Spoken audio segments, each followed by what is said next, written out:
dealings with foreign powers, but the vehicle is imposition of taxes on Americans, and that has always been the core power of Congress. So to have the president's foreign affairs power trump that basic power for Congress seems to me to kind of at least neutralize between the two powers, the executive power and the legislative power.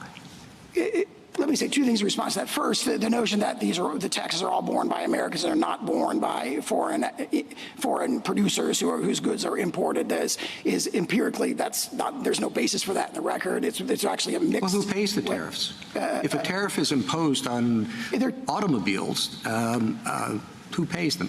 Typically there'd be regardless of who the importer of record is, there'd be a contract that would go along the sort of line of transfer that would allocate the tariff. Chief Justice John Roberts yesterday pressing the U.S. Solicitor General on the president's use of emergency powers to issue those sweeping global tariffs and asking who ultimately pays for the tariffs. The administration is arguing a 1977 law, the International Emergency Economic Powers Act, gives the president the authority to impose tariffs unilaterally during declared emergencies without congressional approval. But over nearly 3 hours of oral arguments yesterday, both liberal and conservative justices appeared doubtful, skeptical at times, noting the law, which does not explicitly mention the word tariffs, has never before been used in this way. Justice Amy Coney Barrett asks, quote, "Can you point to any other place in the code or any time in history where the phrase regulate importation," which are the words used in the statute, has been used to confer tariff-imposing authority? And Justice Neil Gorsuch wondered if the court rules with Trump, what would prevent Congress from just abdicating all responsibility to regulate foreign commerce or, for that matter, declare war to the president?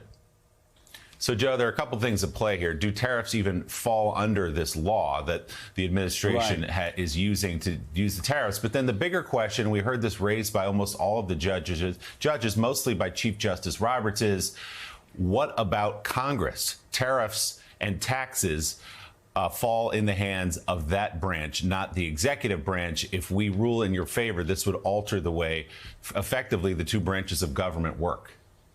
Yeah, it was fascinating listening to the justices and where they were going with this. I think even people like Alito were saying, well, the president can impose tariffs, but possibly not through this vehicle. Possibly he's going to need another vehicle to do that. So he's doing it improperly now. I'm not saying that's how he'll rule, but that certainly seemed to be the implication. You are exactly right on Chief Justice Roberts talking, pressing who pays these tariffs. Americans pay these tariffs, of course. And so the Chief Justice pushed him there and also was very mindful of Congress's Article 1 power. He also talked about balancing that with the president's power to conduct foreign policy. But again, he's claiming an emergency based on baseball game commercials, which is, of course, absolutely ridiculous. Let's bring in MSNBC senior legal reporter and former litigator Lisa Rubin. I got to say, Lisa, the most remarkable part of that hearing was when Amy Coney Barrett had the Solicitor General on the line. And he kept trying to pull away, and she kept reeling him in, and he kept trying to pull away. He kept pulling away. She was tenacious. And finally, Justice Sotomayor, I think in an act of mercy, said, just answer her question.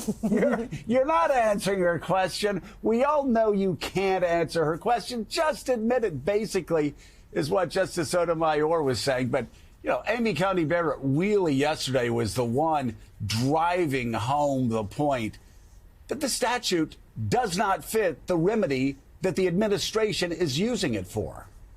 Absolutely true. And Joe, pity the person who comes on the other side of Amy Coney Barrett, who is precise, pragmatic, and the mother of 7 children. So if anybody is well prepared for that kind of questioning, I would venture a guess it's Amy Coney Barrett. And you're right to say that she was completely fixated on the plain text of the statute. The argument that the administration is relying upon is that the words regulate importations somehow include the power to impose tariffs. But of course, not only is the word tariff not present, as Willie just mentioned, there is nothing in the string of verbs there, as Justice Kagan mentioned, that gets to where John Sauer, the Solicitor General, wants to see the argument go. There's nothing in all of the things that the president can do under this Emergencies Powers Act that has anything to do with raising revenue, much less imposing taxes or duties. And that's where you get to the question of the larger constitutional issues about whose responsibilities really are these. And Justice Gorsuch is the one who was, like Justice Roberts, really focused on the question of, even if Congress, let's say for the sake of argument, wants to delegate those powers to the president, is that a line we should draw for them? And should we police their constitutional authority for them? Because if you're going to decide that they have delegated that authority in this statute, despite the lack of plain language, can they ever get that authority back? He was sort of asking John Sauer, wouldn't they have to have a veto-proof majority, essentially, to redo an interpretation of this law? If we decide that the president can tariff under this law and Congress decides that's not what we intended at all, don't they have to survive through a veto-proof majority to get that changed? And John Sauer, really struggled with that as well. Yeah, I'm curious. The portions of the hearing I talked about, the portions I didn't hear as much about were lines of questions about the administration's really specious use of the word emergency, of the term emergency.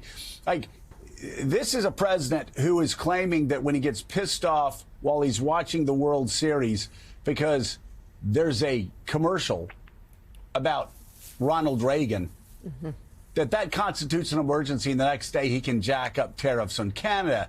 This is a president who can get angry because his political ally who tried to overthrow an election in Brazil is actually being tried. And so he gets angry at judges down there and then jacks up tariffs to 50%. That's his emergency. That was scathing, and the Wall Street Journal editorial was also scathing. The headline there, Democrats start their comeback, a warning for the GOP from New Jersey and Virginia on affordability and Trump's unpopularity. Well, the Wall Street Journal goes on to write, the era of MAGA triumphalism should be over. And if that weren't a bad enough day already for Trump, the centerpiece of his economic agenda is now in jeopardy, something that he actually has called life or death, what's happening in the Supreme Court. So what happened today was the justices heard the case that Trump says is life or death. The core question is whether Trump has the ability, the authority to impose his sweeping tariffs and conduct that trade war. The justices, even ones he nominated, did not appear pleased based on their questions for the Trump administration. Some of the headlines coming out of the hearing were like this. Justices sharply questioned Trump tariffs in Supreme Court hearing. Supreme Court sounds skeptical of Trump's wide-ranging tariffs. And Chief Justice John Roberts went so far as to reject Trump's core argument that his tariffs are not taxes. Yes, of course, tariffs in dealings with foreign powers, but the vehicle is imposition of taxes on Americans. I mean, that's a pretty incredible thing to say. As I said, that is the core of the argument. Roberts calling Trump's tariffs taxes on Americans. That is a devastating blow to Trump's repeated claims that it's anything but, and that Americans would not be paying for his trade war. All of this coming as Trump has been taking it out on his new favorite foil, the New York City. Trump really believes that the Supreme Court is his little plaything, that they are his little action figures, and he's like a little boy playing with his little Superman and Batman dolls or whatnot, right? Thinking that, like, I bought this court. I put 3 judges on. There's 3 other conservatives. I know Roberts isn't the biggest Trump fan, but he often votes with them. But I got my 2 conservative buddies, and the 3 people I put on the court, Thomas, Coney Barrett, all these people, they're my buddies. Why are they challenging my tariffs? Why did that go that way? Trump sees the writing on the wall that his tariffs are going to lose. I really believe that. Now, the devil's going to be in the details, because they're probably not going to say, for example, that every tariff the United States has and has ever had is retroactively illegal. And so the United States is going to have an entirely tariff-free trading environment. First of all, that no country has an entirely tariff-free trading environment. Tariffs do have a place, but they are probably going to say Trump's entire tariff regime as he's been acting has to be scaled back, and maybe in ways that are quite transformative. But again, this really showcases that Trump is a tyrant, that he really doesn't actually want a Supreme Court like most presidents do. Most presidents understand this, even right-wingers. They understand this. You don't control the Supreme Court. You don't. Part of one of the good things about the Supreme Court, I think this is a good thing, is that you serve for life. I think the court needs to be bigger. I actually support the lifetime appointments, because though you can't be bullied, right? You could be bribed. A certain judge has certain rich friends that maybe give him certain things. You can be bribed, but you can't be, bullied out of the job, right? And most presidents realize that when I pick a Supreme Court judge, I don't control them, but I hope to put someone on the court that will defend and expand my legacy as a president. When Obama picked his judges, he hoped that they would defend progressive laws, that they would one day, for example, legalize gay marriage, and they did, like things like that. Like Obama knew what he was doing, but he didn't control Kagan, and he didn't control Sotomayor. He didn't. Right? And so the same thing, though, is that Trump does think he controls these people.